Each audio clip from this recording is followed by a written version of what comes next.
Welcome everybody to Business Monday. I'm Josh Fenton, CEO and co-founder of GoLocal. It's the Small Biz Fuel. We are at it talking small business. Before we jump into it, hope everybody had a great 4th of July weekend. The weather is still going strong, and hope everybody is refueled and ready to go into the new week. We've got a busy day today. I'll introduce my first guest in a minute. At 3:30, we've got Deacon Patrick Moynihan Skyping in from Haiti. We're going to be talking about the major arrest today out of the Southern District of New York relative to the ties between one of the more nefarious billionaires and his attorneys and Bob Kraft. We'll be picking up that discussion. We had that a few weeks ago after Mr. Kraft was charged. And then at 4 o'clock, Gary Sass will be in, the money man, talking about the state budget, Providence schools, you name it. We'll tie all that together. But first up is Charles Antone. He's the Chief Operating Officer of Building Enclosure Science, Providence-based startup, 5 years old, grown to 20 people. And it is kind of the backbone to reinventing the construction industry and making it more efficient in just an entirely different way. Welcome. Thank you. I'm glad to be here. Yeah. Super interesting model of sort of you come in and help organize the team and make the new building or the old building more efficient from an energy standpoint. That's a great way to describe it. It's a new type of way of looking at construction. We work in the built world, but this is using the scientific method to make buildings or help buildings be better.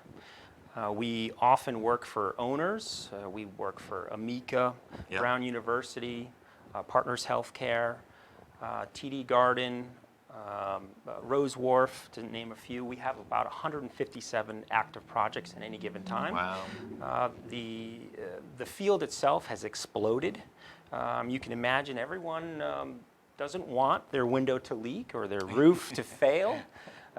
So we've staffed up with material scientists, construction managers, architects, and engineers to help the industry be better. And it's an ROI-driven, return on investment structure. You can go, tap you guys, bring you in, and at the end of the project, whether it's new construction or rehab, you're going to be able to monitor, listen, over the next 10 years, I'm going to be able to save 37% on my energy costs. Yes. That ROI is going to pay for this times X. That's a great point, and to piggyback on that, the ROI efficiency is there on this spreadsheet. Makes sense. But there's also, well, did they put it in the right way to begin with so it lasts the service life that was intended when built? For example, there's a tech building in the city that we were involved in doing the quality control on, from peer reviewing the architect all the way through actually testing on site the windows and doors to make sure they make spec. At this time, we have sensors embedded in the roof, so you can walk around with an iPhone and take moisture readings on this roof without tearing it up. So you can get preventative and really get this to last way longer.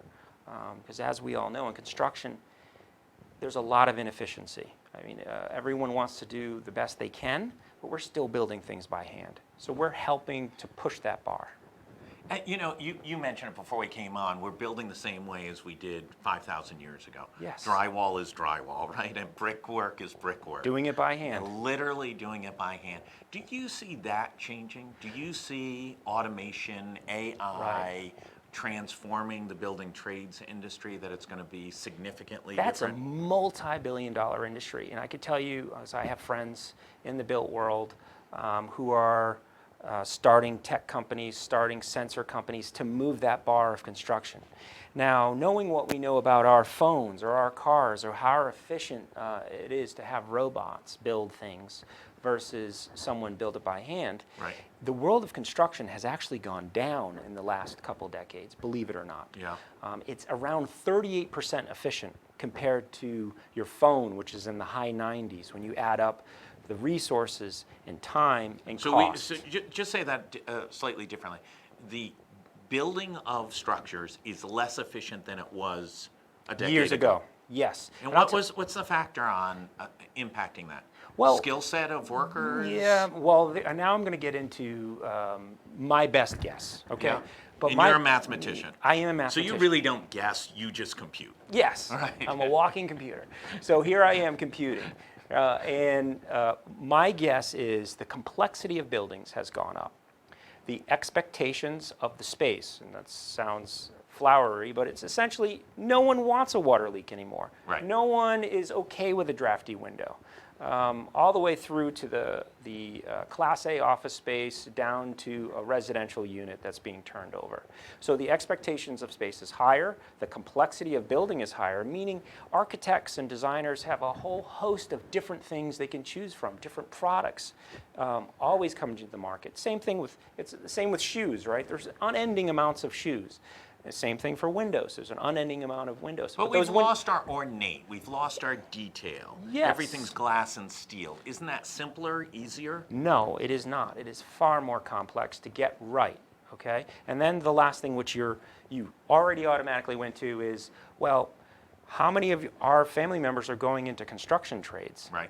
Very little. So we have a labor shortage, we have a complexity of building, and we have high expectations of performance. And when you put all of those things together, that's my best guess of why construction has actually gotten more inefficient.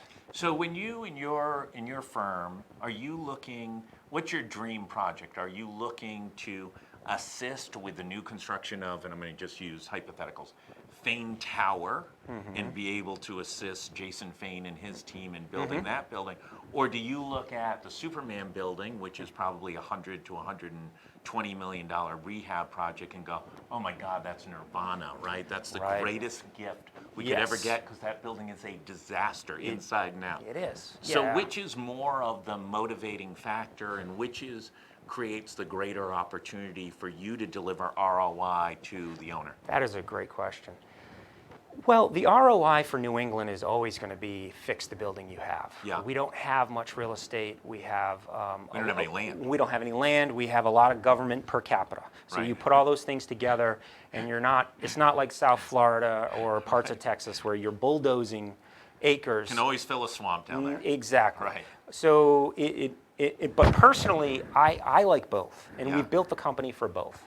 And they're very different people. The people who are going to help an existing building be better are different than the people who On are your team. Yes, Yeah, who are internal. going to make a new building what it should be. So we actually are chasing actively both of those buildings. Oh, that's great. Yes.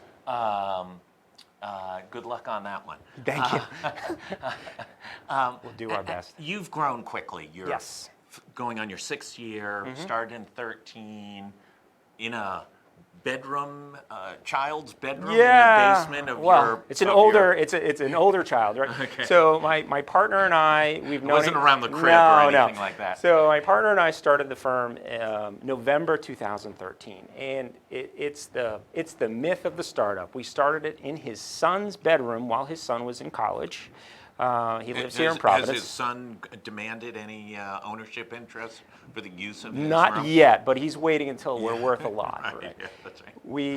We hired our first employee a year later, and a second thereafter, and a year after that, and then the 2 following years we won the Providence Business Journal's fastest growing company 2 years in a row. Great. 18, 20 people? Yes. And these are high-paying. This is not Yes. busy work. No, unfortunately, and this is probably why we're going for a high value in the market. It takes a long. It's very similar to a doctor. Yeah. There is a long education period where you could show up to a building and be valuable in the context of our market. So it takes about, believe it or not, 5 to 7 years to be relevant in our field, and that's with a professional degree. It takes a lot of professional development. So the people you would imagine are not inexpensive. So these Are you middle. recession-proof as a business? Or do you suffer the same ebb and flow of the construction trade industry? Yes. Going up, going down? That's a great question. Now, prior to starting this firm, I worked at a similar firm in Massachusetts, and there's But not as good. not as good. Well, Not there's as for good a as you number of guys. reasons. Right. But I was able to see the business cycle of the prior crash.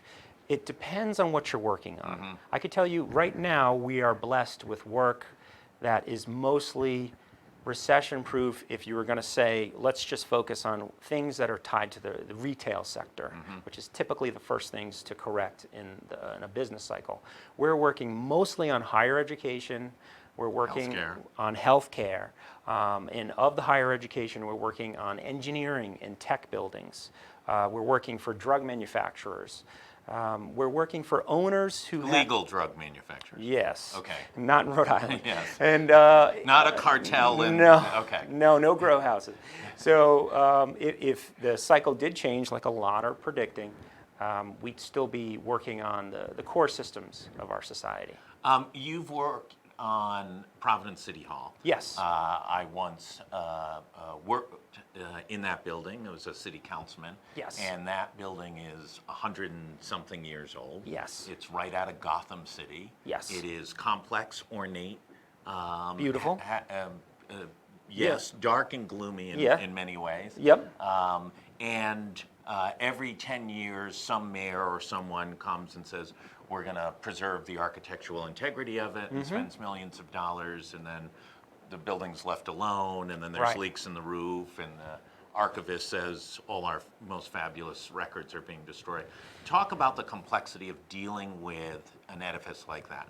Okay, that's a great one. In a lot of ways, it's easier to work on a $200 million drug facility than it is to work on Providence City Hall. So we were lucky enough, and we were very happy to help in any way we can. Now, we're not going to solve any political problems, but from You cannot fix the schools. No, we cannot fix the schools, but we can give a science-based plan. Okay, so it's void of aesthetics, of politics, of any other polarizing thing to the city, and that's what we did. So we were able to do a month-long study of that building using material science and other construction experts and build a roadmap that's very doable and a budget that's actionable and gave it to the city.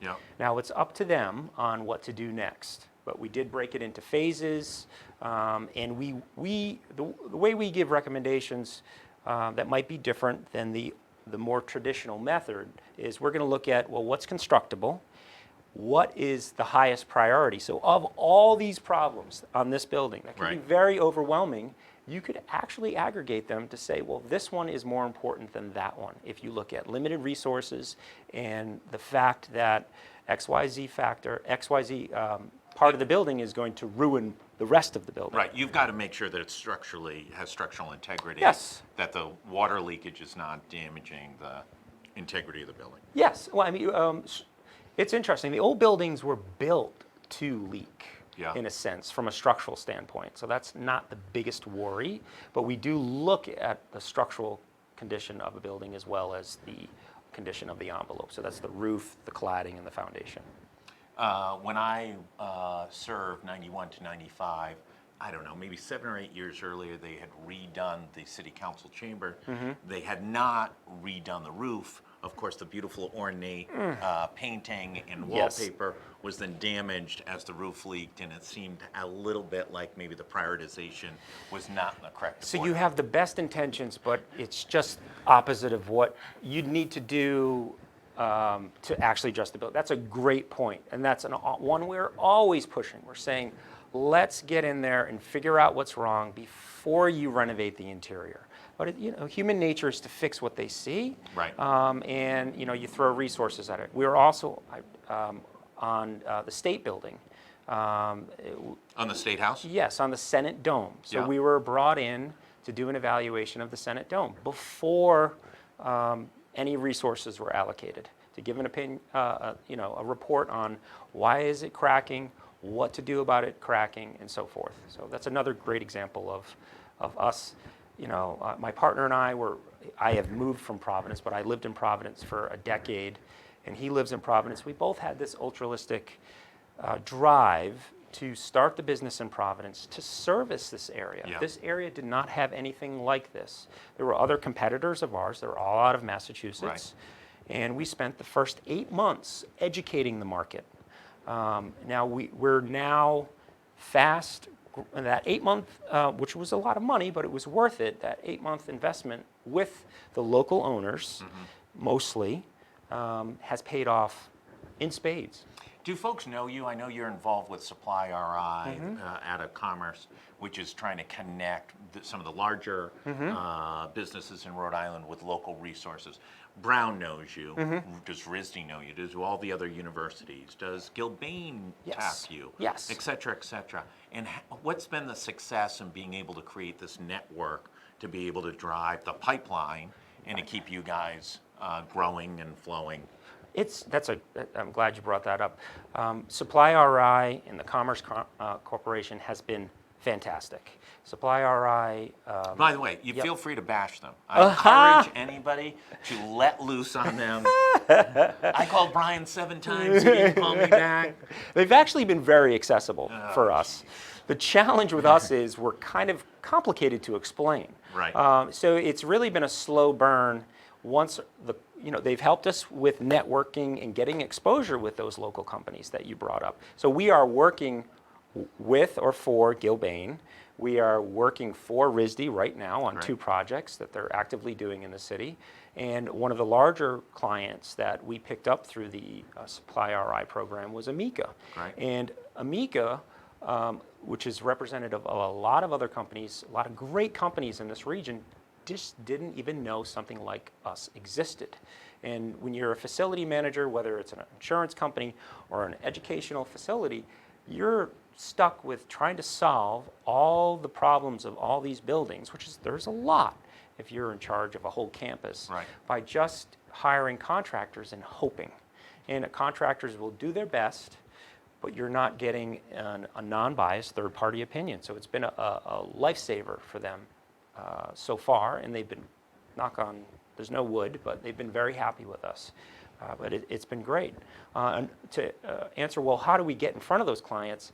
It's been the old school way, which is networking, and more networking. Right. We did hire a business development manager out of the owner side, someone who worked for Cornish, who worked for Brown, who worked for Peregrine, for Jordan and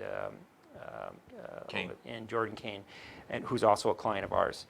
And that's been very helpful to open those doors. That is all based on relationship. And they have good Christmas parties. Yes, they do. Where are you guys in, let's say the economy stays relatively consistent. What do you guys look like in 24 months?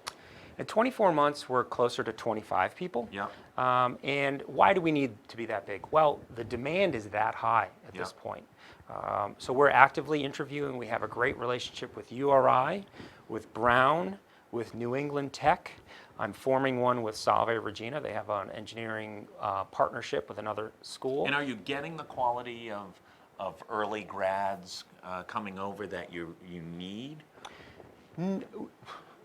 I heard it. Yeah, I heard it. no. All right. Well, we are trying. We are a technical firm. Yeah. We're not a people firm. Right. So it's mostly internal. We're learning how to be better managers, how to. You guys are about the work. We're about buildings. Yeah. We're building nerds. So we're getting better at that. And as you get bigger, you have to figure those things out. But some of the young adults that we've interviewed have been amazing. And we've hired them. We've had a lot of interns. We've used the governor's workforce program, which has been great, the work immersion program through Gina Raimondo, to help pay for that education, that long education process. Yep. We've moved people to Rhode Island from out of state. Most of my employees are Massachusetts residents that I'm actually reversing, and they love it because the traffic is light going in the other direction. Anything is light compared to Boston. Yes, yes. So we're trying on all fronts to keep feeding the company with the right talent, but it has to be someone who is generally curious, who has the confidence to withstand the scientific method, because you're often wrong, and you have to be ready to move on if you're wrong. And you also have to be very, very collaborative, because you can't figure everything out yourself. So it takes a unique person. Make new mistakes. Yes. Yeah, Yes. great. Charles, I really want to thank you for coming in. I've had a This great was, time. Spectacular. Yeah. And congratulations on all the success. Thank you. Keep us up to date. We'd love to talk about it. I'd love to come back. And I'll tell you what, I'd love to track a building at some point. Okay. From where you guys start to where you guys finish, and let people see what those ROI indicators are Okay. and what the potential impact is to the business. In previous lives, I've been involved in construction projects, and I think that's always the key factor. If I invest this, what do I get back in the long term? And I think a lot of owners are willing to make the investment, but would like some idea of as what the indication would be on the outside. That would be great. So thanks so much. We're going to take a break. We're going to be back at 3:30 with Deacon Patrick Moynihan, Skyping in from Haiti, and then back again at 4 o'clock with Gary Sass. Thanks, everybody. Thank you.